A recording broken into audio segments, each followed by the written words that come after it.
Welcome back. All right, so we're past the first month of the National Hockey League's regular season. What I've got on the board here are 7 teams who made the playoffs last year who currently are below the playoff line. And I wanted to talk about each team and how much concern I feel like there should be that these teams may not recover and make the playoffs. In some cases, they'll be fine. They'll make the playoffs. We might even see them on the ice in June.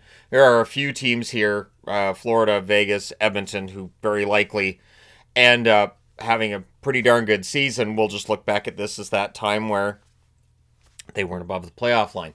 But I'm going the Eastern teams first and then the Western teams, and I'm going by order of points. So, to start things off in the East, Washington. Last year, 111 points, first in the Metro Division. This year, they're 8-7-1 for 17 points. Last year at this time, they were 11-4-1, so they're 6 points off of last year's pace right now, which is not that alarming, but it is something to keep an eye on. They're scoring 2.88 goals per game, which they probably want to bring up a little bit. They're only allowing 2.38 goals against per game, so their defense and goaltending is keeping them where they are and definitely giving them hope that they're going to be able to jump right back above the playoff line. Their power play, a woeful 15.4%. Their penalty kill, 74.5%. They do need to improve their special teams. Now, with each team, I wanted to focus on something that's a positive. I also wanted to focus on something that might be panic worthy. So we've got the happy face, the panic magnet on the board. The positive for me with Washington is they're staying with the system. Win or lose, they're staying with the same system that got them to 111 points last year. I think Washington's probably going to be fine. But the concern I would have is there isn't really that superstar go-to player beyond Ovechkin. Like, Strome can get to that point per game. He can stay at that point per game. But that superstar player that a lot of teams have, with Ovechkin clearly at this point being 40 years of age, he doesn't take defensive zone faceoffs. They're protecting his ice that way. You need that superstar player. And whether it's Protas really making that breakthrough and becoming that superstar, I don't think Tom Wilson keeps up the same pace he's had to start the year either. I don't know that that's necessarily sustainable. So I just wonder, with Washington, while the system should keep them close to the playoffs and maybe get them above the playoff line, do they have what they need to succeed come playoff time as well? But I don't think Washington misses the playoffs. Then you got Toronto, 108 points, first in the Atlantic last year. Great year. This year they're 8-1 to start the season through 17 games. Last year through 17 games they were 9-6-2. So the good news is they're only 3 points off last year's pace, and that's the good news. that's the good news that I can find with Toronto. 3.65 goals scored per game, so they're scoring, but they're allowing more than they're scoring as well. 3.82 goals against per game. Their power play, 17.4%. It's got to be better than that. Their penalty kill, 77.4%. Now, I considered doing a video just on Toronto today. I don't feel like Toronto at this point is worthy of a video all by themselves, but they're not far away from it. Defense and goaltending issues are continually coming up. Now you got Stolarz being hurt. He might be back for the next game. He might not miss any time, but Stolar's numbers haven't been fantastic. Woll hasn't played yet. He left the team on personal leave. He is gradually working his way back. He may very well get a start over the next week, but Toronto's got to get that defense going, and they have to do it without Tanev. They have to figure out a way to get Riley more consistent, because Morgan Riley can be very good, and he can be bad at times as well. I absolutely agree with fans who are panicked about Riley at times, but he's also, I think, their most talented defenseman. Talent doesn't necessarily mean the results are fantastic on the ice, but he is very talented. And I think there are valid questions right now about Austin Matthews, his leadership with the team. His overall points production not necessarily being where you want it to be. When we're seeing guys at 30 and 20 points in the NHL, and you've got Matthews struggling to reach 10 points on the season, it's a lot. And so for Toronto, it does feel like maybe their best years are behind them at this stage. And I said all summer, I didn't know that they'd done enough to replace Marner.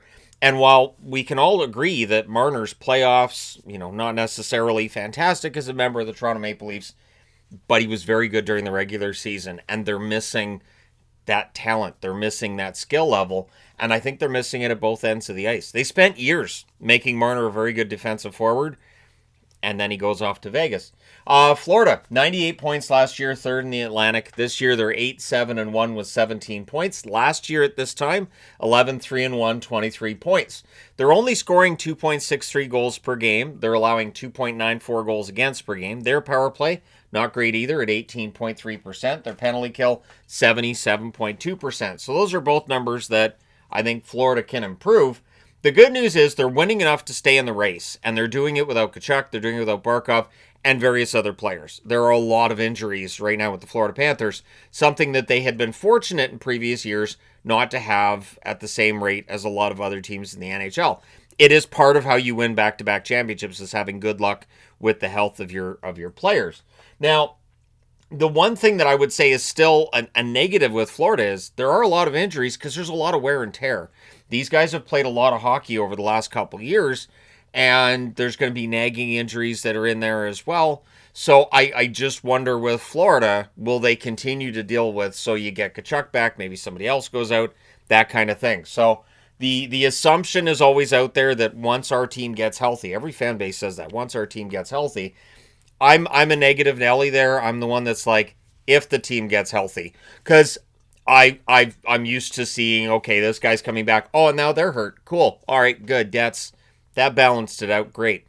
I say that from a Vancouver fan perspective. It's been a situation for forever, really, dating back to the 80s. I remember they'd run certain players into the ground because they didn't have the depth other teams did, and then they just didn't have enough beyond that. Now, going out west, we start with Vegas. 110 points, first in the Pacific. This year, they are 7-4-4, 18 points in 15 games. Last year, at this point, 9-4-2. They had 20 points, so they're only 2 points off last year's pace. They're scoring 3.2 goals per game. They're allowing 2.93 goals against per game. So the overall numbers aren't bad for Vegas, right? 22.6% on the power play. That's good. They'd probably want to improve their penalty killing, which is at 77.5%. But overall, Vegas's numbers are pretty good. They also have games in hand on teams they're chasing right now, which doesn't mean as much in November as it will, say, March or April. But still, they're on pace to still make the playoffs. It is just curious that they find themselves below the playoff line and we're past the month mark of the season. And San Jose's above the playoff line. I don't know if that's a sign of Armageddon, but it's got to be close. At any rate, the one thing that I do think is maybe panic-worthy with Vegas, they're struggling at the Fortress. They're starting to have struggles with comebacks. And the fact they're relying on comebacks a lot is also concerning. When you have a team that's not necessarily starting on time and needing to have a lot of comebacks, it could be fun watching a team come back in the third period, but you don't want to have to do it all the time. And where Vegas is at now is they haven't been able to catch up. They haven't been able to get those wins that in previous years they did. The Oilers, 101 points last year, third in the Pacific. This year, they're 7-6-4, 18 points in 17 games. Last year, 9-7-1, so they're only 1 point off of last year's pace. They're scoring 3.06 goals per game, allowing 3.47 goals against per game. So that's definitely a total that they're going to want to even out at least a little bit. Their power play's fantastic, 32.6%. Their penalty kill, 82.6%. So their special teams are great. Now, they're only 1 point off last year's pace, I think is a good positive, in that this is not a team that starts very quickly. It's just part of the Edmonton Oilers and how they are. However, there's a lot of questions about defense and goaltending. It comes up all the time. Skinner will have a couple of good games. He'll follow that up with a couple of rough games. And then he'll have a really good game. And then he'll have a really rough game. Pickard, very similar storyline. And as repetitive as that seems, because it is, it doesn't mean it's not valid. It doesn't mean the questions about the goaltending with the Oilers aren't valid, even to say, well, they've gone to the Stanley Cup final the last 2 years. Goaltending can't be that much of a problem. However, it doesn't mean you ignore that problem going forward, right? If you have a race car that's winning races or getting close to winning races, but you know there's a minor problem with it that could blow up in the next race, you don't necessarily go, hey, we don't want to touch it because things are going pretty well. You fix the issue, believing that that might get you the victory. So maybe if that is what's causing the Oilers to have those struggles, they might want to look at fixing it. The problem, of course, being, and people will mention this in the comments if I don't say it, which team right now has a quality goaltender that's available? Which team has one that you could just go out and get? So that's where it gets kind of tricky, right? Minnesota last year at 97 points was the number one wild card in the West. They are 7-7-4 currently, 18 points in 18 games. Last year at this time, 12-3-3, 27 points. I do remember Minnesota fading badly down the stretch. Maybe they're doing it the other way around this year and getting the fading done, and then they can roar in that rest of the schedule, the rest of their 64 games. They're scoring 2.78 goals per game. They're allowing 3.28 goals against per game. 28.8% on the power play, 72.5% on the penalty kill. With the power play, it's good, but it is boosted a little bit by how they started the season. It has dropped off since then. You can see that they're below the Oilers. They're a little bit above St. Louis at this point, a little bit above the Vegas Golden Knights, so it has come down. So the power play is still a positive. Zuccarello coming back, I think, really bolsters their forward group and its depth. Certainly Johansson's played really well, but they have a really tough upcoming schedule. They have a lot of top teams coming into play in Minnesota, and teams that need wins are coming in that are going to be a very difficult matchup for Minnesota. And just 5-on-5, they haven't looked very good this season. They have had tremendous struggles 5-on-5. Last night's game against San Jose, they're 1 goals on the power play. They lose that game in part because 5-on-5, they're just not productive enough, as the 2.78 goals per game would tell you, especially combined with the fact that a lot of those goals are power play goals, right? St. Louis, St. Louis last season, 96 points. They were the number 2 wild card. 17 games this year, a record of 6-8-3, 15 points. Almost the same as last year. They were 7-9-1 at this time. The thing is, once they reached 9-12-1, they fired Coach Bannister and brought in Jim Montgomery. That's not an option this year. They can't fire Montgomery and rehire him. They could try. 2.76 goals scored per game. They've allowed 3.76 goals against per game.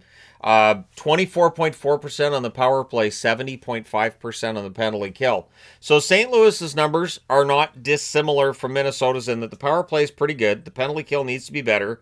They're not scoring enough goals, and they're allowing too many. And their numbers overall are just a little bit more troubling than Minnesota's, and Minnesota's already got that tough upcoming schedule.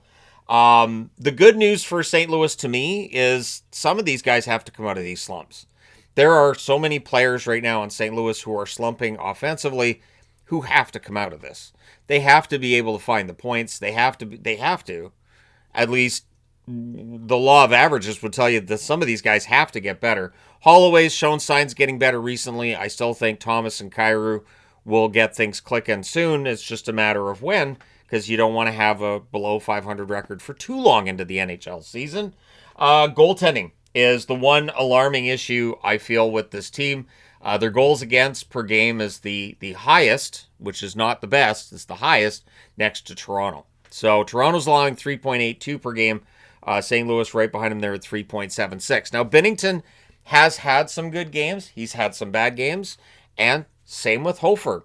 But the overall picture with the St. Louis goaltending has not been that pretty this year. The good news being, it is an Olympic year. You got to think Binnington's going to start to round into form, especially with that spot on the Olympic team potentially hanging in the balance, I guess. I still believe Logan Thompson should be the goaltender for Canada, but it doesn't seem like he's on the radar.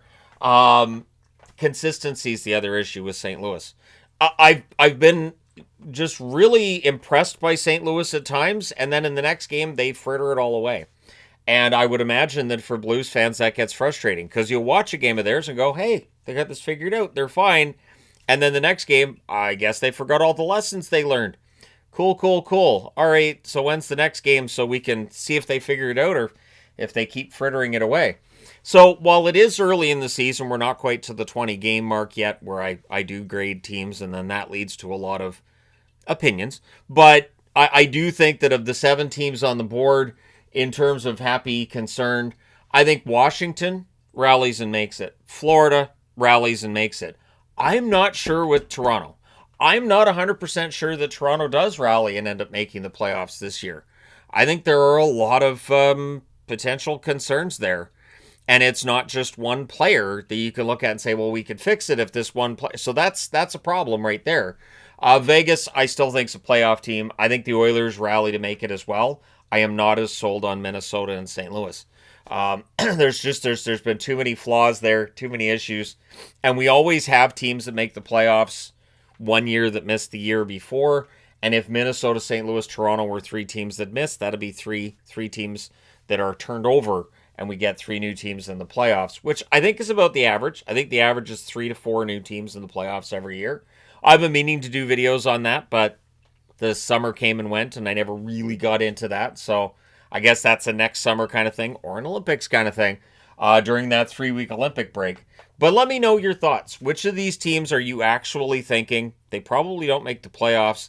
And which ones are you thinking, nah, they're going to rally, they're going to make the playoffs? And let me know your reasoning behind why you think a certain team will or won't make it. That being said, I'm done for now. Let me know your thoughts. Hit like and subscribe in the event you may not have done so already. Thank you guys so much for all your support. It's greatly appreciated. I will talk to you again soon.